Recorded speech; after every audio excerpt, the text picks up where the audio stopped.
And that's why Trunks is way cooler than Gohan. Kakarot, you were meant to be arguing in favor of your son. Who cares? Let's just hurry up and train. I'm not in the mood. What do you mean? Don't you want to get stronger? I'm not in the mood, Kakarot. Was it something I said? No, it wasn't anything you said. I'm sorry. You were right. What? That usually works on Chi-Chi. She's always mad at me for some reason. You abandoned her to raise your sons while you trained in the afterlife. Great idea, Vegeta. We should totally train. No, I refuse. Your powers are bullshit, Kakarot. You mean the flying and shooting ki blast thing? No, of course not. Even Yamcha can do that. When he isn't getting blown up by Cybermen, am I right? Well, obviously you're right, but don't change the topic. Training with you is insufferable because of those ridiculous techniques of yours. What techniques? Fine, let's start with your Kaioken, the technique you used during our very first fight. Remember? Not really. You kind of squeezed all the air out of my lungs. I think you gave me brain damage. That would explain a concerning amount, but clearly I won that battle if not for your cheap ability. I mean, think about it. A technique which multiplies your power level is absurd. Doesn't make that much of a difference. Doesn't it? 2 times, 5 times, even 10 times. It gives warriors a strength boost they don't deserve. It actually goes up to 20 times. It what? I think it even hit 100 times during that fight against Lord Slug. No one else can do that, Kakarot. No one else can just multiply their power level by absurd amounts. What about Super Saiyan? You can do the Kaioken on top of Super Saiyan. You can even use it during Super Saiyan Blue. Sometimes you need the strength of 20 Super Saiyan God Super Saiyans, you know? See, this is what I mean. Any normal warrior would have to undergo maddening, torturous training to get even a fraction of a power increase. But you can just say Kaioken and become 20 times stronger? Well, to be fair, Vegeta, the Kaioken is unstable and can destroy your body. When has it ever done that? Okay, basically never, but you still have to be careful. It's an insult to pride. It's a cheap way to multiply power. It lets a weaker fighter hit far above their natural level. Yeah, that's why I don't teach it to anyone. Don't want to disrupt the pecking order. This baby's sticking with me. Speaking of incredibly overpowered techniques you refuse to share with anyone, let's talk about instant transmission. I mean, sure, it's convenient, but it's not really something you can do during combat. You literally used it to warp right beside Cell and blast him with a point-blank Kamehameha. Okay, it was pretty handy there. One well-timed teleport turns the whole tide of battle. It rewards cunning over prideful combat. It makes surprise attacks absurdly easy. Why are you complaining so much? It sounds like something you'd hate to use. Yes, that's why you shouldn't use it either. Okay, Vegeta, I know we're best friends. Don't use that word. I know we're best buddies, but we're different. Just because you wouldn't use instant transmission doesn't mean I can't. You don't even use it properly. What if one of our enemies learns the technique from you like Cell did?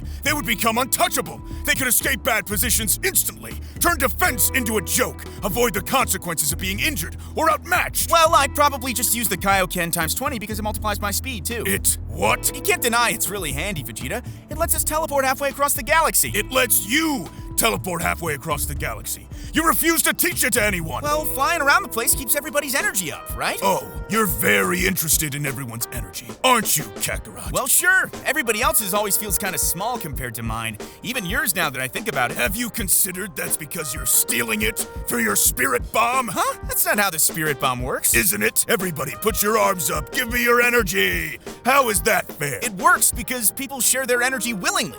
It's everybody entrusting me with their power for one good cause. It's a pure technique. It has bomb in the name. Well, Genki Dama literally means energy balls, so it was probably a mistranslation. Don't try to weasel your way out of this, Kakarot. It's a coward's move. It's begging for help in the middle of a fight. It's the opposite of Saiyan pride. There's no honor in a victory like that. It actually almost never works, including that time I used it against you. Yeah, I am pretty badass. But it did beat Kid Buu. You remember Kid Buu, right, Vegeta? That guy you could barely hold off for 2 minutes while I was charging the spirit bomb? Who beat you up so bad that Hercule had to drag you out of the way so that it wouldn't accidentally kill you? You remember that, Vegeta, right? Right? Yes, of course I remember. Winning that way is pathetic. It's as bad as those damn beans you always have with you. What, senzu beans? You have a problem with those as well? Every time I've had to eat one of those blasted things, I've hated it. I'm surprised you and your cowardly friends haven't mass-produced them by this point. Well, we would, but Yajirobe keeps eating them. Who? You know, that fat guy who cut off your tail way back then? Ah, yes. Is he a warrior now? He's 400 pounds now. Well, perhaps that's for the best. It's absurd that one tiny bean can fully restore your ki and reverse any damage. If you had a limitless supply, our enemies would have to kill you in a single blow to achieve victory. Otherwise, you could just keep eating them until they exhausted themselves. Well, that wouldn't have really worked with the androids since they have unlimited energy. Yes, that's true. Or Cell, since he can just absorb you. What if you ate the bean while he was sucking you off? Huh? You know, sucking your life force off. Oh, right. well, he'd probably just explode. He does like to do that. Popping Senzu beans wouldn't have worked against Boo either, since he can just turn you into candy and eat you. These examples seem rather cherry-picked. And it probably wouldn't have been useful against Frieza, since he'd just blow up the planet. Shut up! Senzu beans are an insane advantage. Don't pretend like they aren't. Imagine if our enemies had them. I don't have to imagine it, Vegeta. I already did that. Don't act dumb, Kakarot. I promise you that it isn't an act. We all know you keep those Senzu beans so you can drag yourself back from defeat and cash in on another Zenkai boost. Hey, you get Zenkai boost too. In fact, you've abused them way more than I have. How dare you? Well, you have. I mean, you got one after our very first fight. Then, when we went to Namek, you got another from Zarbon, and another from Rikum, of all people. Then you took a blast from Krillin so that Dende could heal you before fighting Frieza. That wasn't planned. And do you remember how that fight went, Vegeta? When Frieza totally humiliated you? When you cried and I had to bury you? You remember that, Vegeta, right? Right? Well, not really. I was literally dying. Then how come I remember it so well? Because you weren't dying. Oh, yeah. Maybe you should try doing that. Shut up! You've had it easy your whole damn life. You think I've had it easy? I heard all the stories regarding your youth. Your power pole and your Nimbus. Stop it, Vegeta. No one watched Dragon Ball. They let you skip problems other fighters had to solve the hard way. A literal flying cloud giving you effortless mobility. A magical pole that lets you fight from range at a time when most fighters can't. You've been coddled since birth. Vegeta, you're literally the prince of a planet named after you. It's not named after me. It's named after my father, who coincidentally was also called Vegeta. So literally you're right, but technically you're wrong. You had access to all the best technology and equipment then.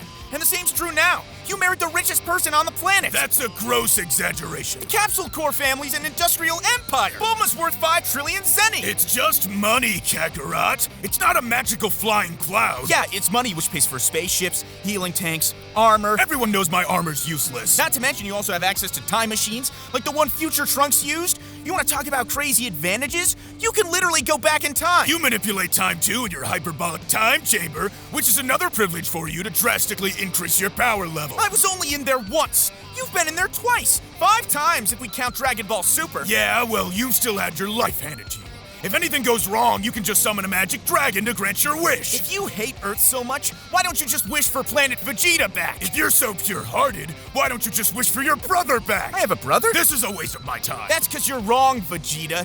You abuse things way more than me. Gravity training, the hyperbolic time chamber, Zenkai boosts. You even sold your soul to Satan. I did not sell my... Vegeta, you literally sold your soul to Satan. Just for a giant tattoo of the letter M on your giant forehead.